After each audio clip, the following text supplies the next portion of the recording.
رسیدید هتلتون. میخواین بگین اتاق 2 تخته داریم؟ یا چمدونم باید به کی تحویل بدم؟ میشه اتاقم طبقات بالا باشه؟ یا مثلا اگه صبحونه بخوام باید هزینه اضافی پرداخت کنم؟ تو این درس میخوایم همه اینا رو با هم دیگه یاد بگیریم. پس اول بریم یه متن بخونیم، برگردیم راجبشون صحبت کنیم. Good afternoon. Welcome to the Radisson Hotel. How may I help you?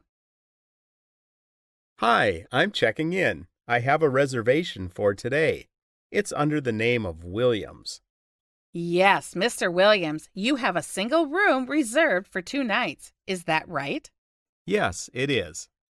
I just need a credit card for your room charges and incidentals.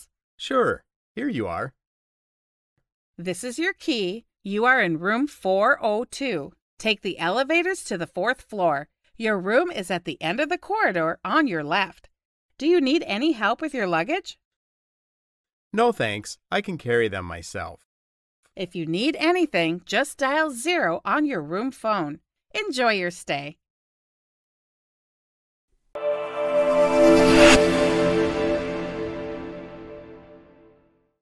تو ویدیوی رزرو هتل با هم یاد گرفتیم که چطور یه اتاق رو رزرو کنیم.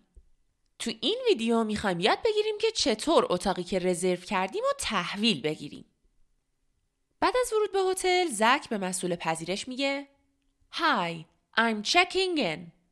به قسمت پذیرش هتل میگن reception و به اون فرد مسئول پذیرش هم میگن receptionist.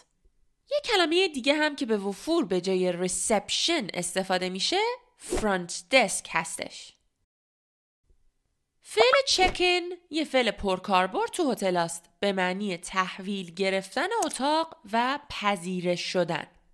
وقتی میگیم I'm checking in یعنی برای تحویل گرفتن اتاق اومدم. معمولا زمانی که وارد هتل میشین تو قسمت پذیرش تابلوی چکین رو خواهید دید. اینم بدونین که برای تحویل دادن اتاق و تسویه حساب کردن از فعل check out استفاده میکنیم. مثلا We checked out of our hotel at 5 p.m. یعنی ما ساعت 5 بعد از ظهر اتاقمون رو تحویل دادیم. تو خیلی از هتل‌ها یه جایی هست به اسم self checkout. به این معنی که دیگه لازم نیست یه نفر اتاقو از شما تحویل بگیره، بلکه خودتون میرین و پشت کامپیوتر اتاقتون رو چک اوت میکنین و کلید رو هم داخل یه باکس میندازین و میرین. زک در ادامه میگه I have a reservation for today. It's under the name of Williams. اتاقی که زک رزرو کرده به اسم ویلیامز رزرو شده. این خیلی رایج هستش که توی هتل‌ها و یا حتی رستورانا بگین که یک میز رو به این اسم رزرو کردم که برای گفتن این حرف تو زبان انگلیسی از under the name استفاده می‌کنیم. مثلا فرض کنین یه میز برای شام توی رستوران به اسم جان رزرو کردین. زمانی که وارد رستوران میشین میتونین بگین I have a dinner reservation under the name John. یه نکته مهم دیگه این که برای رزرو کردن از فعل make استفاده میکنیم. To make a reservation. مثلا تو مثال قبلی میتونین اینطوری هم بگین I made a dinner reservation under the name John.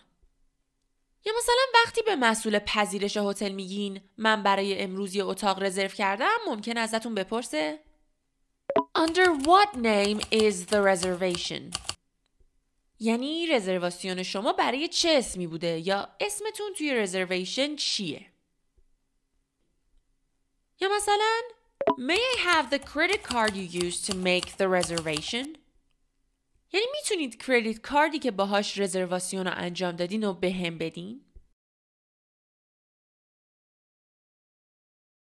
تو مرحله بعدی مسئول پذیرش اطلاعات اتاق رو باهاتون چک میکنه. You have a single room reserved for 2 nights, is that right? یعنی شما یه اتاق سینگل برای 2 شب رزرو کردین، درسته؟ هتل‌ها اتاقای مختلفی دارن. مثلا standard room یا اتاق معمولی و استاندارد که بهش single room هم میگن. deluxe room یا اصطلاحاً اتاق دولوکس که معمولاً اتاق مدرن تریه و تو طبقات بالاتر قرار گرفته. و یا سویت که در واقع مثل یه واحد کامل هست و علاوه بر اتاق‌ها بخشای مختلف یه خونه مثل آشپزخونه، اتاق نشیمن و غیره رو هم داره. اتاقی که زک رزرو کرده بود یک سینگل روم یا همون استاندارد روم برای 2 شب بود. اینجا ممکنه مسئول پذیرش از شما بپرسه ببینه چه نوع تختی رو دوست دارین. تختای هتل معمولاً تو این 4 دسته هستن. سینگل بد یا توین بد که 1 نفرن و تختای دابل، کوین و کینگ که 2 نفره هستن. بعد از اینکه زک اطلاعات اتاقش رو تایید میکنه، مسئول پذیرش بهش میگه I just need a credit card for your room charges and incidentals. پس از زک کارت اعتباریشو خواستن. اما برای چه کاری؟ Room charges and incidentals.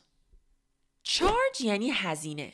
وقتی شما رو واسه چیزی چارج میکنن یعنی از شما هزینه میگیرن. مثلا هزینه استفاده از استخر $15 هست. There's a charge of $15 for using the swimming pool. حالا اینجا ممکنه یه سری توضیحات به شما بدن که بدونین چی رایگانه و چی پولیه. مثلا Breakfast is available from 6 to 10 a.m. for an additional charge. یعنی صبحونه از ساعت 6 تا 10 صبح با یک هزینه اضافه تر فراهمه. You can access our high-speed internet free of charge.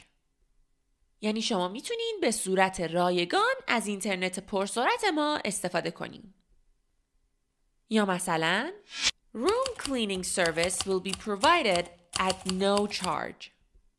یعنی سرویس تمیز کردن اتاقتون هزینه اضافی براتون نداره و رایگانه. از کلمه surcharge هم بعضاً تو مواقع رسمی برای خدمات پولی استفاده میشه. There's a $25 per person surcharge for breakfast. یعنی صبحانه برای هر نفر $25 هزینه اضافی داره. پس room charges یعنی همون هزینه‌ای که باید بابت اتاق بدیم.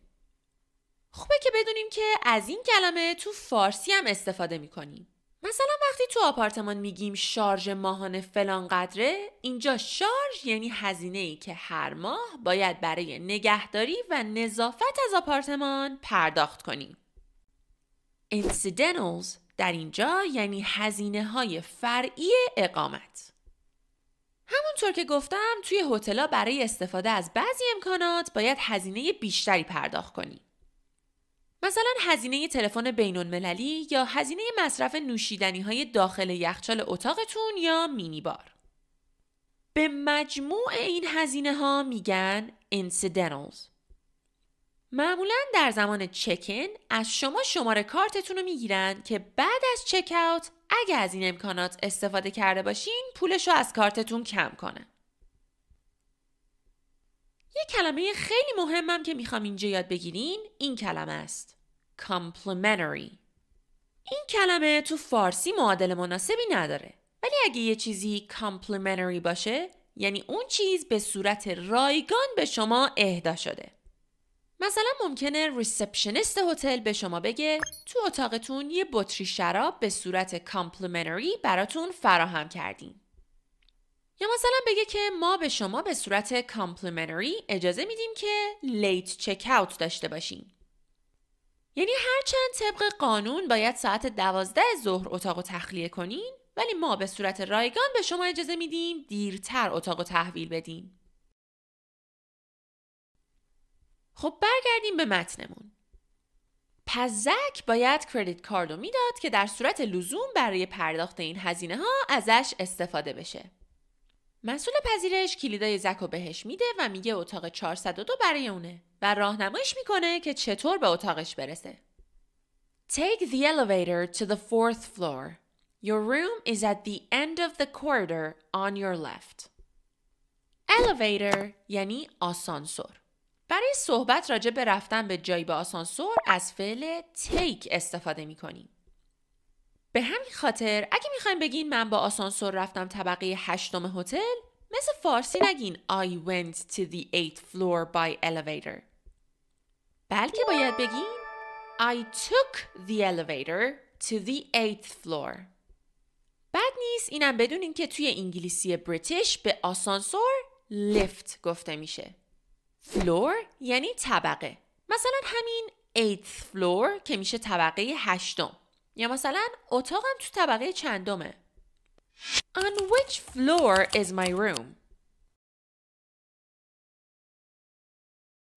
خب برگردیم به مسیر اتاق زک.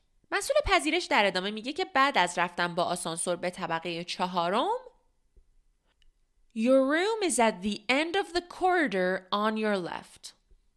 corridor یعنی راهرو یا همون کریدور که توی فارسی هم استفاده میشه. به لابی هم مثل فارسی میگیم لابی که عموماً فرانت دسک هم اونجا قرار داره. پس اتاق زک در انتهای راهرو و در سمت چپ قرار داره. مسئول پذیرش در آخر میپرسه که Do you need any help with your luggage? luggage یعنی چمدون و بار. این کلمه و کلمه baggage رو برای بار و بندیلمون استفاده میکنیم. زک در جواب تشکر میکنه و میگه I can carry them myself. carry یعنی یه چیزی رو حمل کردن. به عنوان مثال بذار کیفتو برات حمل کنم. Let me carry your bag for you. یا مثلا به چمدونایی که با خودمون حملشون میکنیم میبریم داخل هواپیما میگن carry on. پس زک میگه وسایلش رو خودش میبره و نیاز به کمک نیست. در نهایت هم مسئول پذیرش بهش میگه که کاری داشتی شماره 0 تلفن اتاقو بگیر تا با ما صحبت کنی. If you need anything, just dial 0 on your room phone. خب اینم از درس امروز. بریم با هم لغاتی که یاد گرفتیم و مرور کنیم. برای حمایت از ما میتونین کانال ما رو سابسکرایب کنین، اپلیکیشن ما رو روی گوشیاتون نصب کنین و یا شبکه‌های اجتماعی ما رو به دوستاتون معرفی کنین. Check in. Check out. Single room. Suite. Charge. Incidentals. Elevator.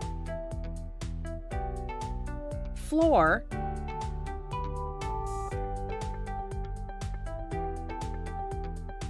Corridor, luggage, carry,